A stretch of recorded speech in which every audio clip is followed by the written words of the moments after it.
2024년 임마누엘교회 고난주간 특별 새벽기도 3월 26일 말씀을 전하게 된 중남부 지역 선교감리사 김관영 목사입니다. 오늘 말씀은 누가복음 23장 43절입니다. 제가 봉독해 드리겠습니다. 예수께서 이르시되 내가 진실로 내게 이르노니 오늘 내가 나와 함께 낙원에 있으리라 하시니라. 오늘 우리 모두에게 주시는 주님의 말씀입니다. 다 함께 기도하겠습니다. 은혜와 자비가 풍성하신 하나님, 주님의 놀라우신 은혜로 새날 새 아침을 엽니다. 저희들 모두 오늘 말씀을 통해서 주님의 음성을 듣기 원합니다.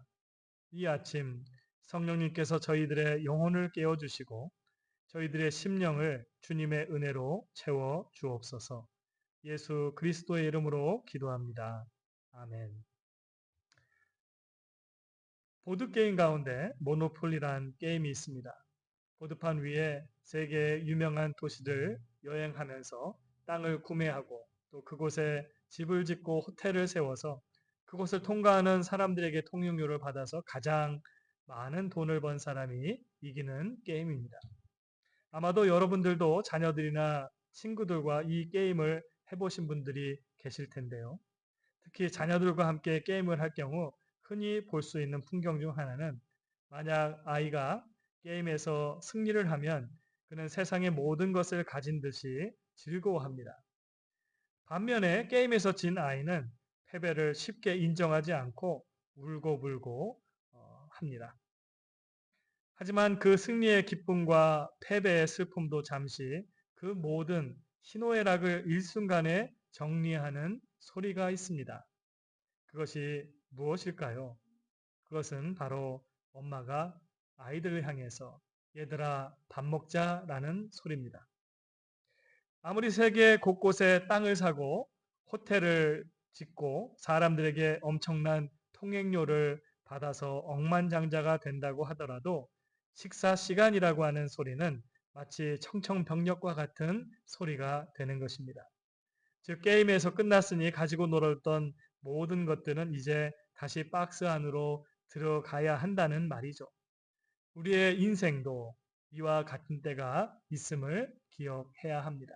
오늘 본문인 내가 진실로 내게 이르노니 오늘 내가 나와 함께 낙원에 있으리라는 말씀은 예수님께서 십자가에서 말씀하셨던 두 번째 말씀입니다.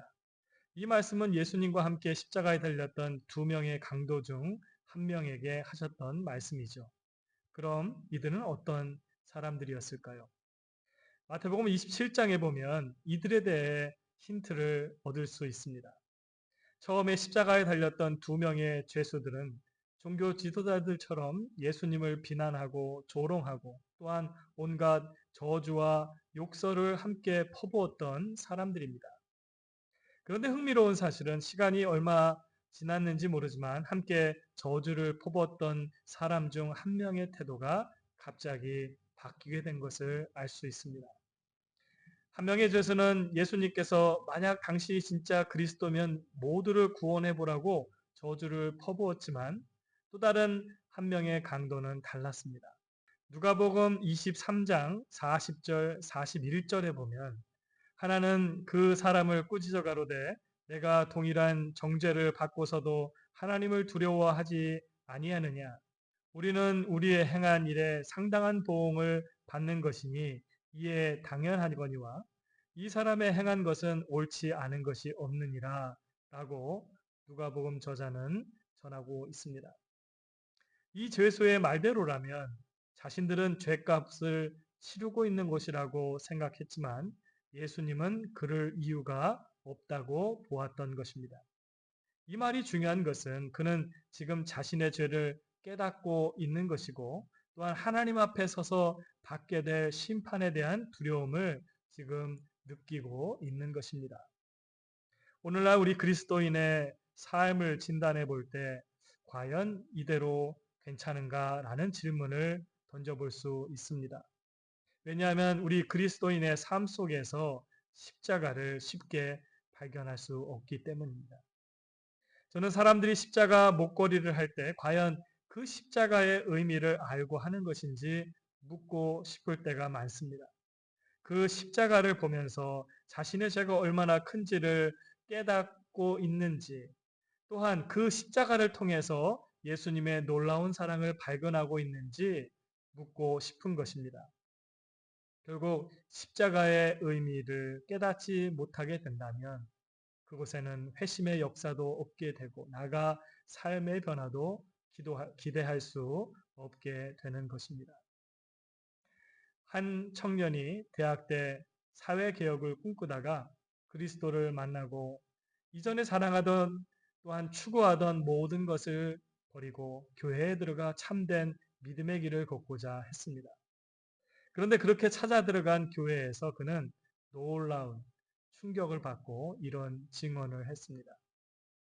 제가 교회에 들어와 보니 이미 제가 교회에서 들어오기 위해 세상에 버렸던 것들을 교회 안에서는 다시 모으고 있었고 십자가의 그리스도를 만났기 때문에 해롭고 배설물처럼 여겼던 것들이 교회 안에서는 여전히 귀중한 것으로 받아들여지고 있었습니다. 이는 있는 사람들은 그것으로 인하여 자랑하고 또한 없는 사람들은 못 가진 것 때문에 스스로 비참하게 생각하는 모습이 가장 충격적이었습니다. 왜 이러한 현상이 교회 안에서 벌어지고 있는 것일까요? 이유는 많은 교인들이 교회는 다니고 있지만 예수 그리스도의 십자가를 경험하지 못하기 때문입니다. 만약 십자가를 경험했다면 자신이 얼마나 큰 죄인인지 깨닫게 되어지고 구원의 주인이신 주님께 진정으로 회개함으로 삶의 변화를 경험하게 되는 것이죠. 그 삶이야말로 십자가의 능력 안에서 살아가는 변화된 그리스도인의 삶인 것입니다. 하지만 이런 과정을 거치지 않아도 교회 다니는 데는 별로 지장이 없다고 생각하니까 자연히 편의주의적 교회 생활에 머무르게 되는 것입니다. 예수를 믿는다고는 하지만 예수와는 전혀 상관없는 삶을 살아가는 무늬만 그리스도인이 되는 것입니다.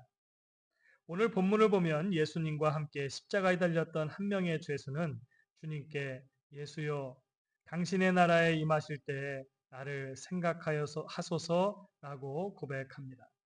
이때 주님은 그를 향해 내가 진실로 내게 이르노니 오늘 내가 나와 함께 낙원에 있으리라 라고 선언하십니다.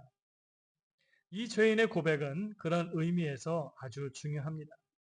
비록 그는 죄인이었지만 마지막 순간에 예수님을 바라보며 자신의 죄를 깨닫고 또한 믿음으로 예수님의 이름을 불러 결국 예수님께서 그에게 구원을 선포해 주셨습니다. 여러분, 이 강도는 어떻게 마지막 순간에 이러한 믿음을 가지게 된 것일까요? 중요한 사실은 강도가 예수를 구주로 영접하는 믿음을 가지게 된 때는 그냥 쉽게 예수를 믿고 따를 수 있는 최상의 상황은 아니었습니다. 이 강도는 언제 예수님을 만났습니까? 바로 골고다 언덕에서 십자가에 달릴 때였습니다.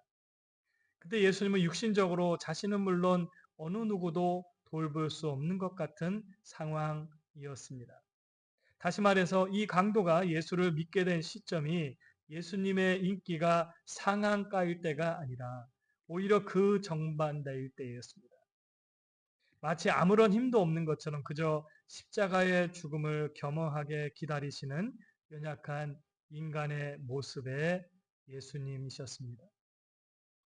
사람들은 대개 어려운 일이 생기면 자신보다 더 큰 어려움에 처한 사람에게 도움을 청하지 않습니다. 이것이 상식이죠. 그러나 이 강도는 자신보다 더 힘든 처지에 있는 예수님께 자신을 기억해 달라고 하고 있는 것입니다. 과연 이 강도는 무엇을 보았길래 예수님께 자신의 영혼을 부탁할 수 있었을까요? 여기에 바로 기독교의 핵심 진리가 있습니다. 세상 어떤 종교도 인간의 가장 비참한 자리로 내려온 신은 없습니다. 오직 하나님의 아들이신 예수 그리스도밖에 없습니다. 이 강도는 죄인 중에 가장 극악한 강도였습니다. 그래서 사람들은 그가 죽어 마땅하다고 손가락질을 했습니다. 죽음의 그림자가 짙게 드리워져 두려움에 떨고 있을 때 그런 그에게 찾아오신 주님을 그는 만났던 것입니다. 자신과 같은 연약한 죄인을 구원하기 위해 인간의 몸으로 이 세상에 오신 참 메시아, 참 그리스도를 그는 십자가에서 만났던 것입니다. 흥미로운 사실은 예수님의 제자들은 3년을 함께 예수님을 따라다녔지만 그 진리를 깨닫지 못해 결국 주님을 버리고 뿔뿔이 흩어졌지만 이 강도는 비록 짧은 순간이지만 기독교의 속죄와 구원의 비밀을 깨달았던 것입니다. 그래서 스펄전 목사님은 이 강도에 대해서 우리 주님의 세상에서의 마지막 동행이요 낙원에 들어가는 첫 동행이다 라고 했습니다. 하지만 어떻게 보면 이 강도의 구원이 극적으로 보일지 몰라도 그는 분명히 이 땅에 남아있는 우리 예수 그리스도를 따르는 제자들을 부러워하였을 것입니다. 왜 그럴까요? 그는 그가 살아온 죄악된 삶에 어울리지 않는 말할 수 없는 큰 은혜를 입었지만 구원을 허락하신 주님을 위해서는 단 한순간도 제자된 삶을 살지 못했기 때문이죠. 그렇기 때문에 부끄러운 구원을 받은 그가 이 땅에 주님의 사명을 감당할 제자들을 가장 부러워하지 않을까요? 사랑하는 성도 여러분, 우리는 구원받은 강도가 그렇게 부러워할 만한 존재들이라고 하는 사실을 기억하십시오. 그런 우리는 주님께 받은 사명을 내일로 미루지 말아야 합니다. 주님께서 우리에게 맡겨주신 사명, 즉 영혼 구원의 사명을 충실히 감당하다가 주님 앞에 서는 날 착하고 충성된 종이라고 주님께 모두 다 칭찬받을 수 있는 저와 여러분들이 될 수 있기를 간절히 축원합니다. 오늘도 이 말씀을 붙들고 주 안에서 승리하시기를 바랍니다. 함께 기도하겠습니다. 사랑의 주님, 죄인 중에 괴수인 저희를 주님의 보혈로 구속해 주시고 주님의 제자로 삼아 주심을 감사드립니다. 그렇게도 소원하는 천국에서는 그 순간까지 주님께서 저희들이 맡겨주신 사명 충실히 감당할 수 있도록 인도해 주시옵소서. 예수 그리스도의 이름으로 기도합니다. 아멘.